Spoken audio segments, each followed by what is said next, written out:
Hey friends, welcome back to the channel. My name is Tori if you're new here, and I'm coming to you a little late night for a quick video. I've been asked recently if someone were to start a prepper pantry on a budget, could they do that realistically within a year? So if you're a seasoned prepper, you know the answer to that. That is very attainable, and I want to be positive about this preparedness journey. So I've devised a plan or a challenge, if you will, and I'm going to lay it out for you. Of course, everything will be typed out in the description box, but I do believe that this is very possible for just about anyone. If you're new here, hi, hello, my name is Tori. I run Mountain Mama Living. I make videos 3 to 4 times a week all about life here in Northern Colorado. I try and teach you to be prepared on a budget, and I try and do it in a positive way. So if you like that kind of thing, definitely hit the subscribe button, give this video a big thumbs up, and let's get right into it. So believe it or not, backstory, I built my prepper pantry within a month. I followed a guideline and then went from there, but there were some things that I picked up along the way, and I'm going to share that in this video. I'm revealing all of my secrets to you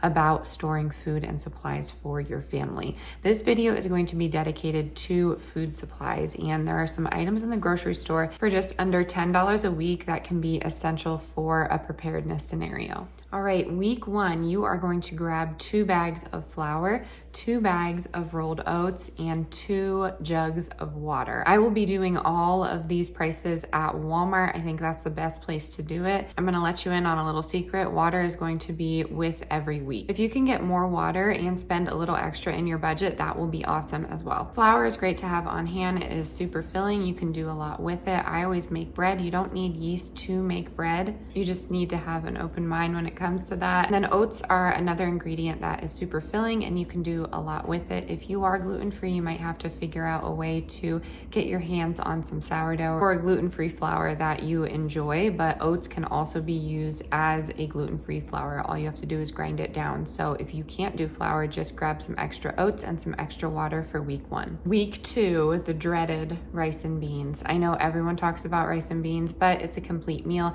and it's really easy to get your hands on. Rice right now is number 1 on the food shortage list just because India has stopped their export, but there are other countries, that give us rice. You just have to know that the stores in the United States will definitely be impacted by that shortage. And then speak of shortage, I did forget to mention flour is on the shortage list due to their country being at war. I don't really talk about that on the channel. I'm sure you know what I'm talking about, but get your hands on some flour. Now you can go a lot of different ways with rice. I suggest doing white rice just because brown rice has oils in it and it could go rancid, but if you're doing a 2-year supply, I think you would be just fine. I prefer the taste of white rice, and I know a lot of you do as well, so that is a great way to start. You can find 2-pound bags for under $2. At the Dollar Tree, they have them for $1.25, but Walmart in my area still has the cheapest price at $1.18. And then beans. Beans are up to you. I usually store dry and canned beans because you need water to make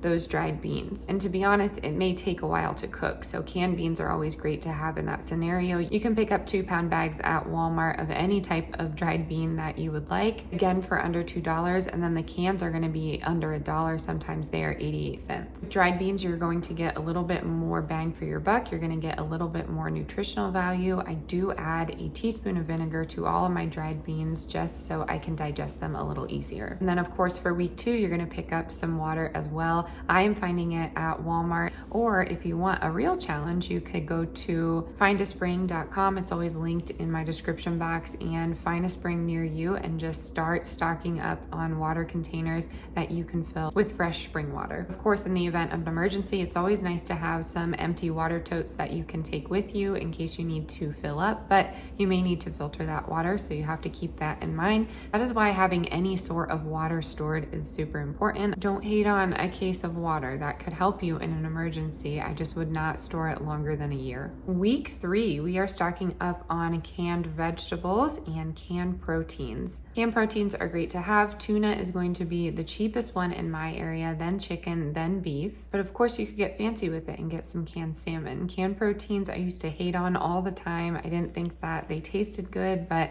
I grew up on those little Vienna sausages, and I'm not going to tell you I turned out just fine, but they were satiating in the moment, and if there was an emergency, those are always a good one to turn to. Of course, they are terrible for you, but if there is an emergency and you need to eat, those little sausages may be the ticket. I like getting my canned chicken from Costco. That has the greatest value, but if we are staying under the $10, canned chicken at Walmart is going to be the cheapest, but tuna is going to be 88 cents. So pick up maybe 4 or 5 cans of tuna and then 4 or 5 cans of your veggies and go from there. The veggies can be whatever you want them to be. Green beans are a great one to have. You can find canned potatoes, canned carrots. They basically can any veggies. There's medleys out there. I would look at the salt content because you are going to have to think about drinking a lot of water to keep up with that sodium. So a no salt added can is going to be your best bet. And again, they are 88 cents. But recently Kroger had a sale for 50 cents. So you have to shop your stores. You gotta shop those sales. And whenever there's a sale on those shelf stable items, buy as many as you can. And then to round up week 3, we of course are doing some water. All right, for week 4, I'm going to give you some options. You could take your $10 and go somewhere local to find some raw honey. That's very important. It stores indefinitely and it's going to be incredible for cooking as well as immunity. So that's option number 1.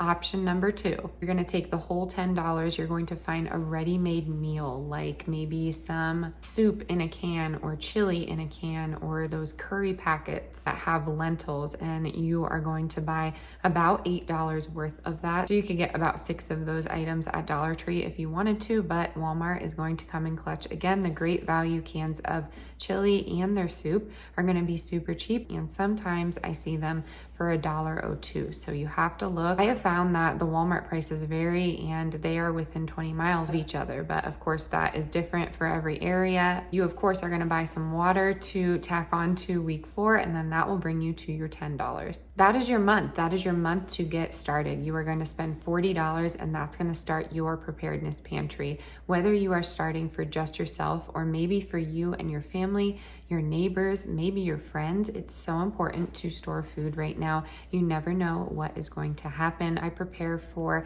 anything that life hands us. It could be job loss. It could be a global shutdown. It could be food shortages. It could be a natural disaster. So why not buy now and save yourself some money, save yourself some stress in the future. I hope this video was helpful. I'm trying to keep these videos a little shorter and I may start posting every single day. Let me know how you feel about that in the comments below. I'm still 50-50 on whether I want to do that or not. I know a lot of you have such a busy schedule, so of course me posting every single day would mean I have 7 videos and I have shorts and community tabs. So let me know how you feel about all that. I would love to give you quick tips and tricks like this and try and keep the video under 10 minutes or so. Again, if you're new here, I would love it if you hit the subscribe button. Let me know your cheap preps, your budget-friendly preps that you would have put on this list. As always, stay adventurous, stay creative. I'll catch you on the next one. Bye, y'all.